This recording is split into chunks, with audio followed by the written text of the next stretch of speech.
समाजातील प्रत्येक घटना थेट आपल्यापर्यंत पोहोचवणारे आपलं हक्काचं न्यूज चॅनल क्रांती सूर्य न्यूज। संपादक शशिकांत राजवंत। स्वाभिमानी शेतकरी संघटनेच्या वतीने डॉक्टर पतंगराव कदम सोनेरा सहकारी साखर कारखाना व क्रांती अग्रणी जीडी बापूलाड कुंडल या कारखान्याची ऊसाने भरलेली वाहने सांगली सातारा रोडवरती हिंगणगाव खुर्द येथे रोखली। कोल्हापूर जिल्ह्यात स्वाभिमानी संघटनेच्या मागणीप्रमाणे ऊसाला दर द्यायला तेथील साखर कारखानदाराला जमते, मग सांगली जिल्ह्यातील साखर कारखानदारांना का जमत नाही? का सांगली जिल्ह्यामध्ये ऊसाची रिकव्हरी लागत नाही का, असा सवाल संदीप राजोबा यांनी उपस्थित केला।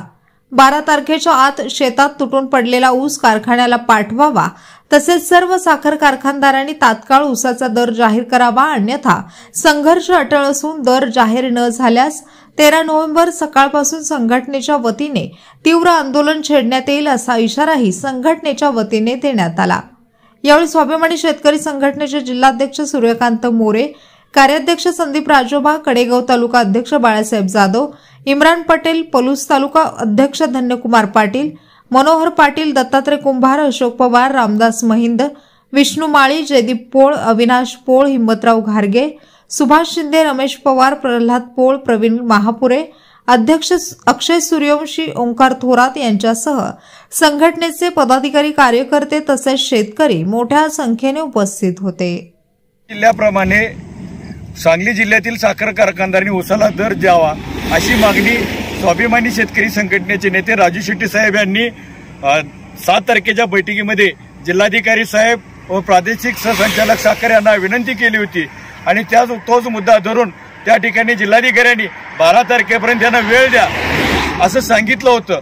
परंतु आज 11 तारीख आहे, परंतु कोणत्याही साखर कारखान्याने अद्याप दर जाहीर केला नाही। त्यामुळे आज सोनेरा सहकारी साखर कारखाना तसंच क्रांती सहकारी साखर कारखान्याची वाहनं या ठिकाणी जुना सांगली तासगाव रस्ता, सांगली तासगाव तसंच सांगली सातारा रस्ता या ठिकाणी हिंगणगाव खुर्द या ठिकाणी वाहनं अडवली होती।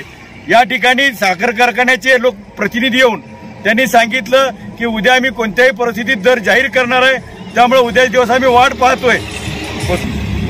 जर उद्या या सांगली जिल्ह्यातील साखर कारखानदारांनी दर जाहीर नाही केला कोल्हापूर पॅटर्न प्रमाणे, तर एकही वाहन ऊसानं भरलेलं या ठिकाणी रस्त्यावर चालू देणार नाही।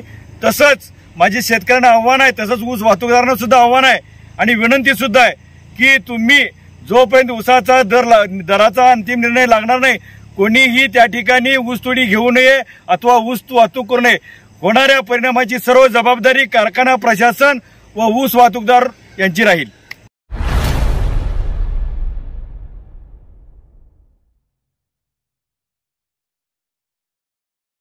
क्रांती सूर्य न्यूज, संपादक शशिकांत राजवंत। सबस्क्राइब करा,